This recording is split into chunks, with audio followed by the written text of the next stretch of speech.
Hello viewers, welcome to filmi craft. நான் உங்கள் அருண்.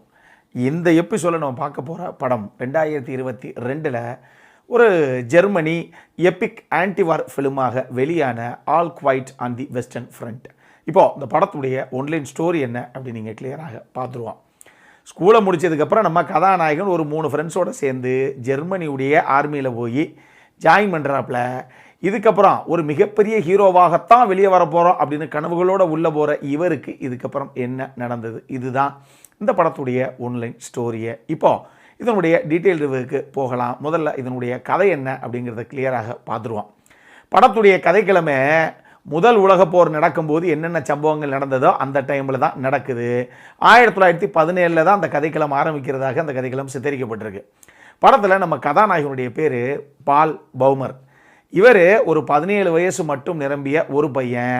அங்கெல்லாம் உங்களுக்கு தெரியும் இல்லையா, நீங்கள் கண்டிப்பாக ஆர்மியில் இத்தனை வருஷம் வந்து சர்வ் பண்ணியே ஆகணும் அப்படிங்கிற ரூல்ஸ் எல்லாம் நிறைய கண்ட்ரீஸில் இருக்குது. அந்த மாதிரி நம்மால் ஸ்கூலை முடிச்சாச்சு அப்படின்ன உடனே ஒரு 3 ஃப்ரெண்ட்ஸோட சேர்ந்து போய் ஜெர்மனியுடைய ஆர்மியில் ஜாயின் பண்ணுறாப்புல. இவர் பேர் அப்போ தான் கொடுக்குறாப்புல. அங்கே போகிறதுக்கு முன்னாடியே ஒரு நபர், நம்மாலேயும் சரி ஒரு ஃப்ரெண்ட்ஸையும் சரி ஏன் சுற்றி இருக்கிற அத்தனை நபர்களையும் சரி பயங்கரமாக உசுப்பேற்றுற அளவுக்கு பேசுகிறாப்புல. அந்த ஆள் பார்த்துக்கங்க, நீங்கள்லாம் மிகப்பெரிய போர் வீரனாக மாற போகிறீங்க. தாய் நாட்டுக்காக உங்களுக்கு எல்லாத்தையும் வந்து நீங்கள் தியாகம் பண்ண போகிறீங்க. நீங்கள் எந்த அளவுக்கு சாதிச்சு எப்படி ஒரு பேரும் புகழோடு திருப்பி வர போகிறீங்கன்னு மட்டும் பாருங்கள் அப்படி இப்படின்னு பயங்கரமாக ஹைப்பு கொடுக்குறேன். அந்த ஆள் இதை பார்த்துட்டு இந்த சின்ன இளம் ரத்தங்கள் இருக்கே, இதுங்களுக்கெல்லாம் ஒரே குஷி. வாவ், இன்றைக்கி பெரிய லெவலில் நம்ம சாதிக்க போகிறோம். உள்ளே போய் நம்ம தான் ஒரு மிகப்பெரிய மார் வீரன், போர் வீரன் அப்படிங்கிற பெயரோடு திரும்ப போகிறோம் அப்படிங்கிற ஒரே சந்தோஷம் இவங்களுக்கு. நேராக போய் எல்லாரும் ஆர்மியில் பேரை கொடுத்து ஜாயின் பண்ணுறாங்க. இப்போ அங்கே போன உடனே அவங்க ஒரு யூனிஃபார்ம் எடுத்து நம்ம கதாநாயகனுடைய கையில் கொடுக்குறாங்க. இவர் எடுத்து பார்த்தா அதில் வேற ஒருத்தருடைய பேர் போட்டிருக்கு. கதாநாயகனுக்கு என்ன இது யாரோ பேர் போட்டிருக்கு அப்படின்னு திருப்பி போய் கொடுத்த நபர்கிட்ட கேட்டால், அது ஒன்றும் இல்லை தம்பியை கொடுங்க அப்படின்னு அந்த பேரை மட்டும் ஒரு சின்ன ஸ்டிக்கர் மாதிரி டேக் மாதிரி இருக்குது, அதை ஃபுல்லாக அந்த ஆள் எடுத்துட்டு வச்சுக்கோங்க இப்போ யூனிஃபார்மை, இது உங்களுக்கு தான் அப்படின்னு கொடுத்து விட்றாப்புல. ஆனால் கதாநாயகனுக்கு அப்போ அந்த சம்பவம் தெரியாது. ஜெர்மனியுடைய ஆர்மியை பொறுத்தளவுக்கு எப்படி அப்படின்னா, அவங்க புதுசாக ஒரு சோல்ஜருக்கும் யூனிஃபார்ம் தைக்கிற பழக்கம்லாம் கிடையாது போல தெரியுது. அப்போ அவங்க என்ன பண்ணுறாங்க, இந்த ஆர்மியுடைய அந்த சோல்ஜர் போடக்கூடிய யூனிஃபார்ம்ஸும் சரி, அந்த பூட்ஸு, இந்த சோல்ஜர்ஸ் என்னென்ன வந்து யூஸ் பண்ணுவாங்களோ, என்னென்ன போட்டிருப்பாங்களோ, இது எல்லாத்தையும் யார் இதுக்கு முந்தின செட்டில் போட்டுட்டு கடைசியாக போருக்கு போனது, போய் செத்து போயான்ல ஒருத்தன், அவனுடைய ட்ரெஸ் எல்லாத்தையும் எடுத்து கொண்டு வந்து அதில் எங்கேயாவது போகும்போது இந்த போரில் அங்கே உருண்டு பரண்டு ஏதாவது ஒன்று கிழிஞ்சு போயிருந்ததுன்னா அதை கிளியராக தச்சு நீட்டாக திருப்பி புது ட்ரெஸ் மாதிரி நீட்டாக அயன் பண்ணி இந்த ஷூஸ் எல்லாத்தையும் அந்த பூட்ஸ் எல்லாத்தையும் வாஷ் பண்ணி திருப்பியும் வந்து அந்த யூஸ் பண்ண அந்த இறந்த நபர் போட்ட அதே செட்டை இப்போ புதுசாக ஜாயின் பண்ணக்கூடிய ஒரு சோல்ஜருக்கு கொடுத்துட வேண்டியது. இப்படி தான் இவங்க கொடுத்துக்கிட்டு இருக்காங்க. நம்ம கதாநாயகன் அதை வாங்கிட்டு ஸ்டைலாக போட்டு வாவ் சூப்பராக இருக்குது, டிப்டாப்பாக இருக்கும், இப்போ போய் பார் என் தாய் நாட்டுக்காக எவ்வளோ பெரிய தியாகத்தை பண்ணலான்னு இருக்கேன் நான் அப்படின்னு நினப்பில் இருக்காப்புல. ஆனாலும் இவருடைய மனசில் என்ன எண்ணம்னா, ஓகே மொதல் ட்ரைனிங் அப்படி இப்படின்னு ஜாலியாக ஒரு 6 மாதம் 1 வருஷத்தை ஒப்பேத்திவிட்டு மீதி இருக்க 1 வருஷத்தில் எங்கேயாவது கடைசியில் ஒரு பார்டர் பக்கத்தில் போடுவாங்க, ஜாலியாக இருந்து திருப்பி வந்துடுவான் அப்படிங்கிற நினப்பில் இவர் இருக்கார். ஆனால் இவர் எப்போ போய் ஜாயின் பண்ணுறாரோ, ஜாயின் பண்ண கொஞ்சம் நேரத்திலேயே, தம்பி நீங்கள் அந்த நார்த்தன் ஃப்ரான்ஸுடைய அந்த ஒரு இடம் ஒன்று இருக்குது, அங்கே நம்ம ஏற்கனவே நம்மளுடைய போர் வீரர்கள்லாம் உங்களுடைய குழுவுக்காக வெயிட் பண்ணிக்கிட்டு இருக்காங்க, நேராக போய் அங்கே போய் நீங்கள் பாதுகாப்புக்கு உள்ளே இறங்குங்க அப்படின்னு சொல்லி இறக்கி விட்டுறாங்க.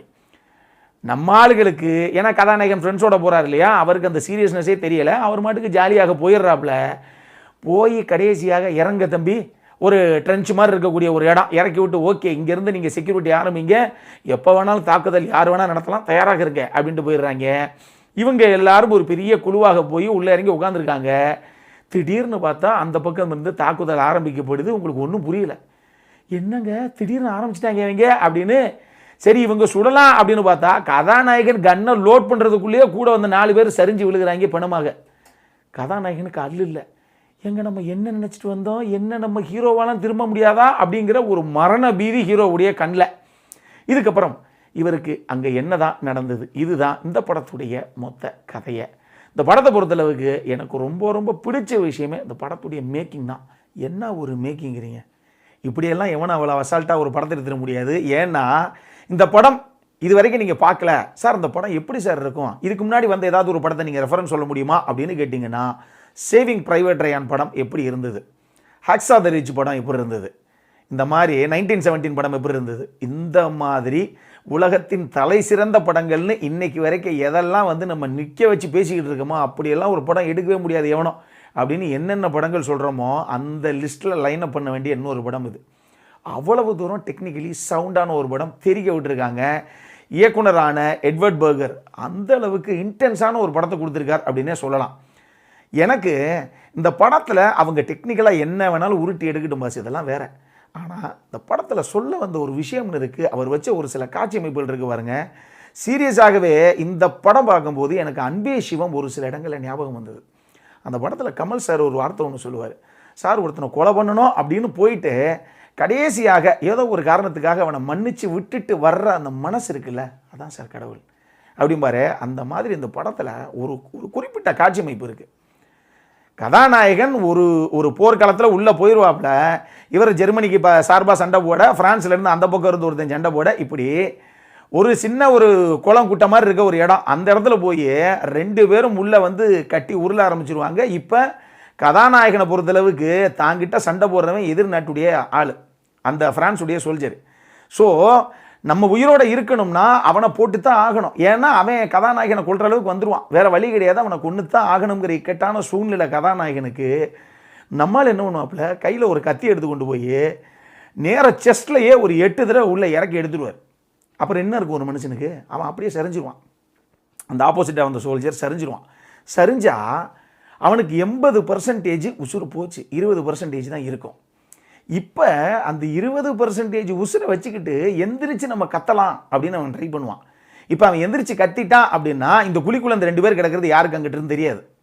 ஸோ இவங்க அந்த கிரவுண்ட் லெவலுக்கு கீழே உள்ளே இருக்கிறனால இவன் கத்திட்டான் அப்படின்னா அப்போ யாரும் இங்கே இருக்கிறாங்கிறது தெரிஞ்சு போகும், நம்மளையும் கொண்டுருவாங்க அப்படின்னு சொல்லி கொஞ்சம் யோசிச்சு பாருங்க. 20% தான் அந்த நபருக்கு உயிர் இருக்கும். அந்த 20% கத்துற நபருடைய வாய்க்குள்ள பட்டுன்னு பக்கத்தில் இருக்க மண் எடுத்து நம்ம கதாநாயகன் உள்ளே போட்டுருவார். ஏற்கனவே 80% செத்த மனுஷன் என்ன கத்திர முடியும், அதுலேயும் நீ வாயில் மண்ணை போட்டுட்ட எப்படி இருக்கும், அந்த நபருக்கு எப்படி இருக்கும், அந்த வலி அந்த தருணத்தை அவர் கிடக்கிறது. இப்போ அந்த ஆளுக்கு 10% தான் உயிர் இருக்கும். இந்த தருணத்தில் ஒன்றுமே இல்லாமல் கிட்டத்தட்ட உசுறு மட்டும்தான் இருக்கும், இழுத்துக்கிட்டு எட்ஜில் இருப்பார் அந்த ஆள். இந்த தருணத்தில் நம்ம கதாநாயகன் வேகமாக அந்த ஷர்ட்டை ரிமூவ் பண்ணி அவருடைய சட்டை அப்படி இது பண்ணி உள்ளே இருந்து ஒரு சில டாக்குமெண்ட் மாதிரி இருக்கும் எடுப்பாப்புல. என்ன அப்படின்னா அவருக்கு வந்த லெட்டர்ஸ் அந்த விஷயங்கள்லாம் இருக்கும். அதில் அவருடைய ஒய்ஃபும் அவருடைய மகளும் வந்து சேர்ந்து நின்ன மாதிரி ஒரு ஃபோட்டோ ஒன்று இருக்கும். அதை அந்த ஆள் வந்து நெஞ்சில் வச்சுருப்பான் உள்ள. அதை எடுத்து பார்த்துட்டு கதாநாயகன் ஒரு செகண்டில் கண் கலங்கி என்ன பண்ணுறது எப்படி ரியாக்ட் பண்ணுறதுனே அவருக்கு தெரியாது. எல்லாரும் மனுஷன் தானடா, எல்லாருக்கும் பொண்டாட்டி பிள்ளை இருக்குல்ல, நீ ஓ நாட்டுக்காக இப்படி வந்தா அவன் நாட்டுக்காக வந்தான், அவ்வளோதான். உங்கள் 2 பேத்துக்குள்ளே என்ன வாக்கியா தகராறு, ஒன்றும் கிடையாது. எவனோ முட்டிக்கிட்டு போக நீங்கள் 2 பேரும் வெட்டிக்கிட்டு சாகுறீங்க, அதுதான் போர். அதனால அந்த சீனில் என்ன பண்ணுறதுன்னு தெரியாது. உடனே அந்த வாயில் போட்ட மண்ணெல்லாம் கொஞ்சம் தோண்டி எடுத்துகிட்டு இல்லை நான் உங்களை காப்பாற்றினேன் அப்படிமாப்பில் கதாநாயகன்.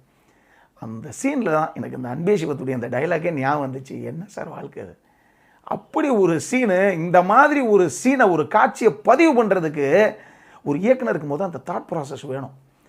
அவர் எப்படிப்பட்ட நபருங்கிறது அந்த ஒரு காட்சியில் தெரியும். அட்டகாசமாக பிச்சு பெடல் எடுத்த ஒரு காட்சி. இந்த மாதிரி பல காட்சிகள் இந்த படத்தில் இருக்குது.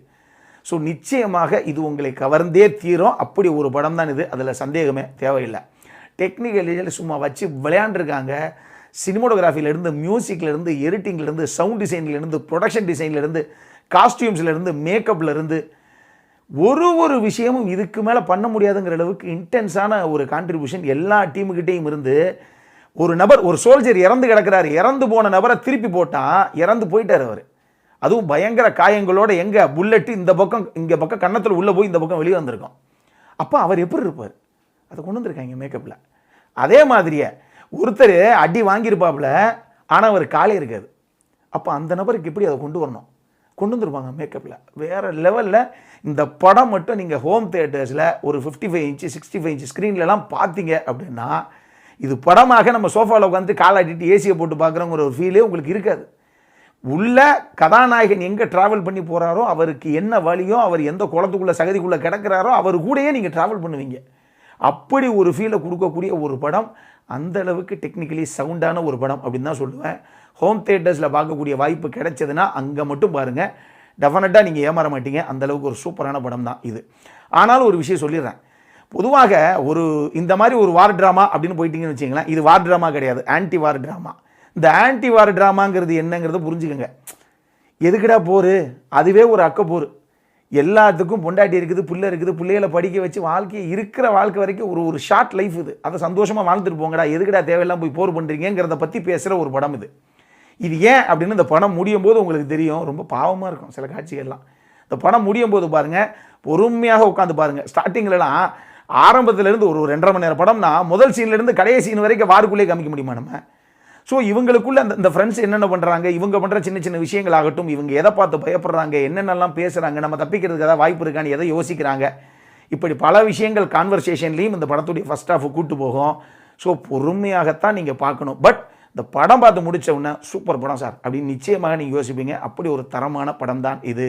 இது எல்லாம் தாண்டி நம்ம ஹீரோவை நான் விட்டுட்டேன், ஃபெலிக்ஸ் கமிரர் அவர் தான் இந்த படத்துடைய கதாநாயகனாக பண்ணியிருக்காரு. இதுதான் முதல் படமாக.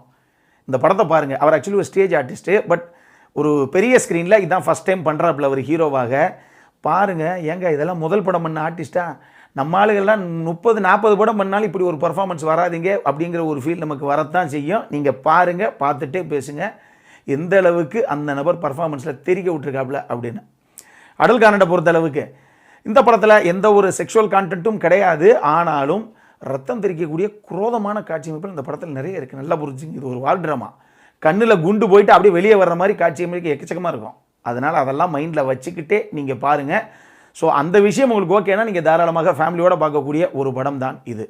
இப்போது நம்மளுடைய அடுத்த செக்மெண்ட்டான இன்ட்ரெஸ்டிங் ஃபேக்ட்ஸ் அபவுட் தி மூவிக்கு போகலாம்.